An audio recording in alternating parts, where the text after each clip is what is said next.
日本の若者がなんで日本を好きになれないか、歴史教育がおかしいからですよ。日本がアジアを侵略したとかっていうアメリカに言われた通りの歴史を教えてるからですよ。はっきり言います。日本はアジアを侵略はしていません。皆さん、緊急アピール。育法社版、自由社版教科書は子どもたちに渡せない。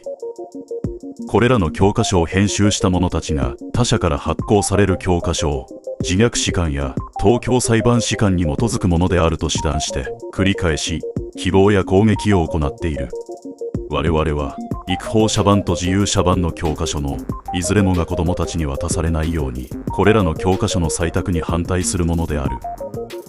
教科書は検定があって、そして採択というものがございます。この私たちが今問題としているのは採択の部分でありまして、どのような経緯で教科書が採択されているのか、新しい憲法の話というものがありまして、平和主義に関する内容、すべての教科書に書かれておるわけであります。つまり、すべての小学生がこの教科書を見て学んでいくというわけなんですが、戦争の放棄というところ、今度の憲法では、日本の国が決して二度と戦争をしないように、2つのことを決めました。その一つは、兵隊も軍艦も飛行機もおよそ戦争をするためのものとは一切持たないということですと。もう一つは、よその国と争い事が起こった時、決して戦争によって相手を任して自分の言い分を通そうとしないということを決めたのですと。これがですね、あたかも正しい認識であるというふうに書かれているわけですね。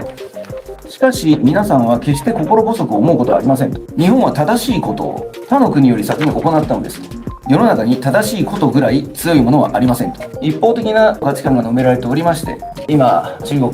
ロシアといったですね、軍備を増強している国に囲まれているこの日本において、まだ年派もいかない小学生がこういったことを学んでいくと、これについて刷り込みが行われているんじゃないかと。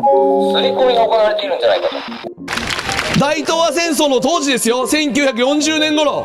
アジアに国なんか日本しかなかったんですよ。他はフランスとイギリスとオランダとアメリカとがあっただけです。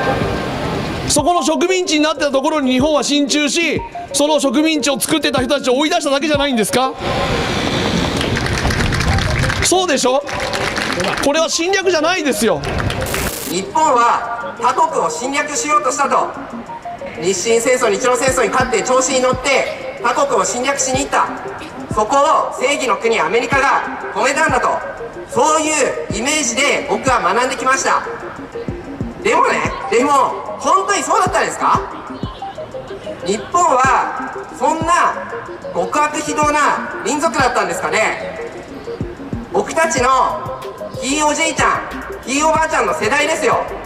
その日本人は外国を侵略しようなんて考えてたんですかね。育法社版、自由社版ともに近代の戦争について侵略や加害の事実を十分理解できるようには記さず、日本国家の正当化に終始する自国中心の記述にとどまっている。平和教育を敵視し、現代世界における戦争の違法化の動向については重視せず、日本国憲法に規定された戦後日本の体制を変えることを目的とする教科書となっている。9条改憲を射程に入れた、そして日本国憲法を遵守するどころか、これに敵対しようとする政治的性格を持つ教科書と言えるのだ。改めて言わなければならない。新しい歴史教科書、育法社版、自由社版、教科書、